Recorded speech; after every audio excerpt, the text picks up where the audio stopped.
Hi everyone, this is Grandmaster Eugene Perelshteyn, and together with chesslecture.com I'd like to welcome you to today's video. Today I want to share with you a really amazing game that was played by none other than the current world champion Magnus Carlsen in the Pro Chess League, which is a chess league entirely online. And a lot of teams from various countries in the world and cities basically put up their best players, and Carlsen is playing white for Norway Gnomes. This is a team that's led by Carlsen and John Ludvig Hammer and a bunch of young Norwegians. And in this game, remarkably, Magnus Carlsen plays h3 on move 1. Believe it or not, he is not very serious in these games, or rather maybe he just wants to sidestep his opponent's preparation. And I've seen him play knight a3, knight h3, f3, and he basically doesn't even want to deal with any openings and plays h3 in move 1. Obviously, that's not a way to fight for the advantage, but there is actually some reason behind that move, as you will see shortly in this game, which Magnus wins really without an effort. He's playing a strong Russian player, Yanchenko, who is about 2400 at least, maybe even stronger. His opponent answers d5. Obviously, e5 is just as good, but there's nothing wrong with d5. Magnus plays c4, and here I think his opponent gives Magnus a little bit too much respect. He plays c6. So what he's really trying to do, he's trying to get into the Slav defense opening with this weird looking move h3. But as you will see shortly, I actually think this move h3 will be quite useful for white in the Slav defense. So to suggest a better alternative, I would recommend d4. Yes, d4 is not for people who play the Slav, but h3 really has to be punished. And if white plays something like e3 or knight f3, black simply is going to play c5 or knight c6 and e5. And the rule applies pretty much no matter what level you are. If you're a total beginner, if you're a grandmaster, if your opponent surrenders the center, you should take over the center to try to fight for that advantage. But this is a double-edged game. Maybe black wasn't quite ready for it. So instead he plays c6. And after knight f3, g6, Magnus correctly chooses to go for the exchange Slav, which happens after takes, d4, bishop g7, knight c3, knight f6, bishop f4, knight c6, and e3. Well, let's see what happened here. We have a classic exchange Slav. The only drawback of the exchange Slav is this bishop is sort of dead on g7. Typically the bishop is on the f8, b4 diagonal. Also, we notice that the move h3 is totally useful, stopping any bishop g4 pin, and if knight h5, we can just go back to h2. Believe it or not, move 1 h3 worked like a charm. Well, let's see what happens next. Castles, bishop e2, a6. Again, this is all typical Slav ideas. Castles and bishop f5. Both players must be happy here. Magnus is happy that the move h3 turned out to be quite useful. Black is happy that he managed to get all his pieces out, maintain control over the center, and other than the bishop on g7, which looks a little bit stuck, looking at that pawn chain, black is more or less has a solid position. But Magnus plays incredibly simple and strong chess here. I like what he does. Rook c1, getting the rook to the open file. Black does the same thing. So far, it's not obvious that Magnus is so much better. But I really like what he does next. Queen b3, immediately putting psychological pressure on his opponent. A lot of people, when the pawn's under attack, their natural reaction is to play b5, and that's exactly what black does. I, however, think that this is potentially weakening move. Perhaps black got a little bit overambitious. Maybe he should have tried knight a5 instead. But let's see how Magnus utilizes this move b5 to his advantage. Knight e5 exclam. He's not quite ready to play this move a4 because of knight a5 ideas, or even b4. Instead, he correctly trades off this knight, the defender of the queen side, with knight e5, and after knight takes, bishop takes, these two pawns are pretty weak. This is a liability that black has to anticipate, white attacking these pawns. It's not so easy to fix these pawns for black. Overall, I believe that white got a very nice edge, and it's a very long-lasting advantage. Yet, there's nothing concrete here yet. Black continues with his kind of strategy of trading pieces against the world champ. Knight e4, Magnus takes, bishop takes, bishop g7, king g7, and here it looks as though white may have a little bit of an advantage just because these pawns are a little bit weak, but not a big deal. If black manages to trade off all the pieces, the queens, the rooks, game just kind of peters to a draw. And here, a remarkable thing happened.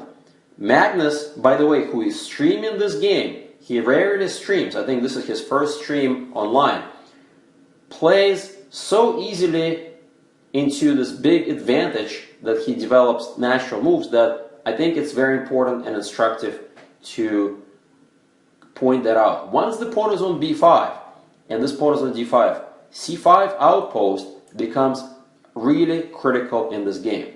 And with his next move, rook c5, he is underlying the big weakness in black's position. One outpost could be the difference between a winning advantage and an equal position. And this outpost on c5 cannot be easily protected.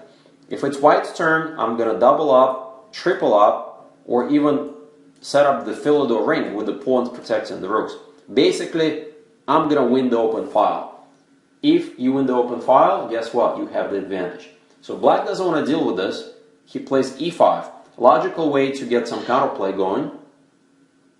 And here, white already could have taken the pawn. So after rook takes, queen takes, d takes e5, white is up a pawn, but it's not so obvious that he's going to win this position because the pawn on e5 is weak.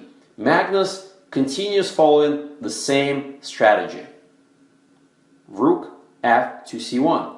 Basically telling his opponent, you better trade, and so that's what happens. Now, instead of taking with the rook, because one open file gives white sufficient advantage, Magnus once again applies his very powerful endgame knowledge. He takes with the pawn. You guys probably are aware that in the endgame, a protected passed pawn is going to secure you victory, especially in king and pawn endgames. So this pawn on c5 is going to be well protected by the pawn on b4, and really if black doesn't see counterplay right away, he's going to get into a really bad position. I believe that Magnus's opponent, who is by the way in big time trouble, had to play this move d4. Whether he likes it or not, he has to complicate matters. I'm pretty sure he didn't like the move rook d1. This pawn is a liability, but nevertheless, this is the only chance. Perhaps, he can try this queen a8 idea, or even bishop d5 ideas, trying to target some pawns. I think he just had to really get counterplay as quickly as possible. Instead, what he did turned out to be super passive and led him to an inferior position. So bishop f5, rook d1, hitting the pawn, bishop e6. It looks like black managed to hold things together, but in reality, things are looking pretty bad actually for black. After queen c3, hitting the pawn, queen c7, and b4. Remember that passed pawn? Here it is, rook d8, and now white has a superior position, but how do you make progress?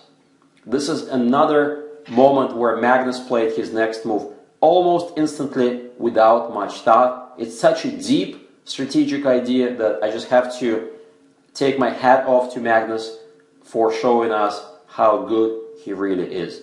You guys probably think about a4 is the key idea. Yet, you got to start calculating idea after a4, perhaps there are going to be some sacrifice or pawn takes. Magnus doesn't want to calculate anything.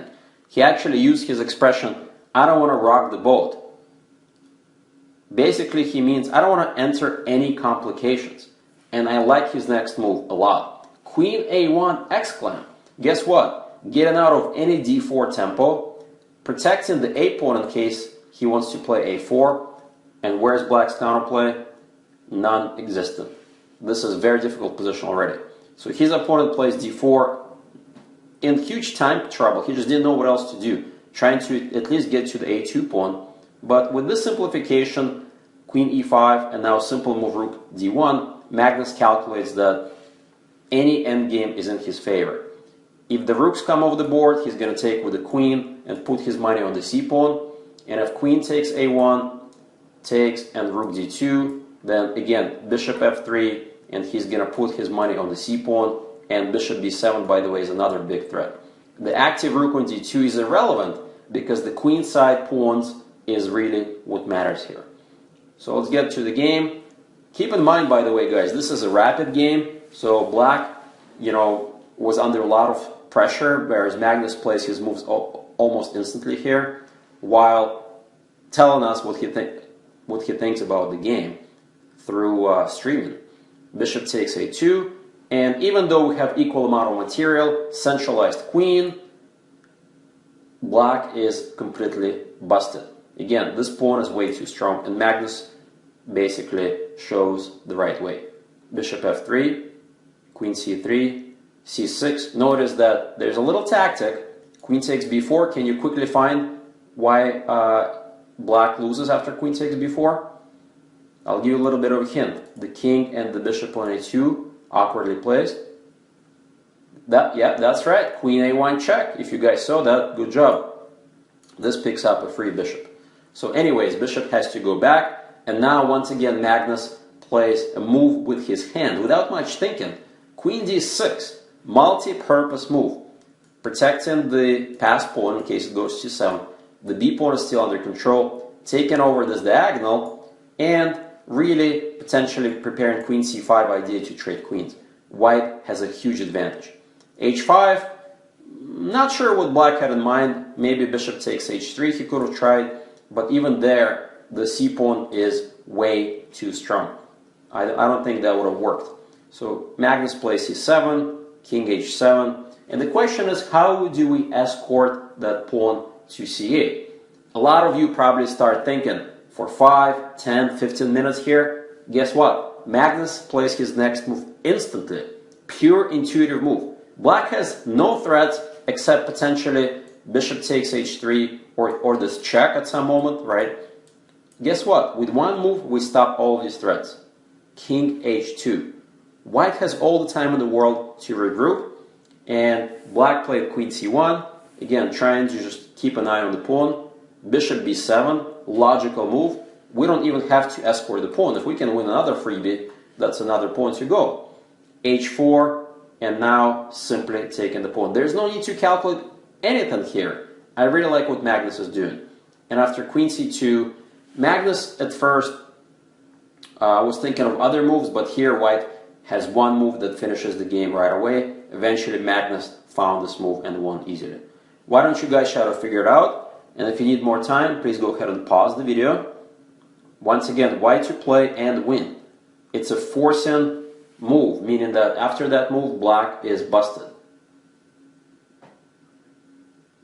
Alright, and the move here is Queen C5. You force the queen trade. There's no checks, there's nothing, and C8 is going to be unstoppable.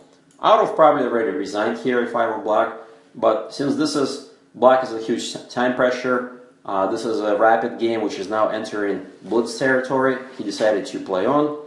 Magnus queens, takes, F5, and there's actually not a single threat. Finally, black decides to resign. B5 is fallen. What an easy game, and guess what? It started with move 1, H3.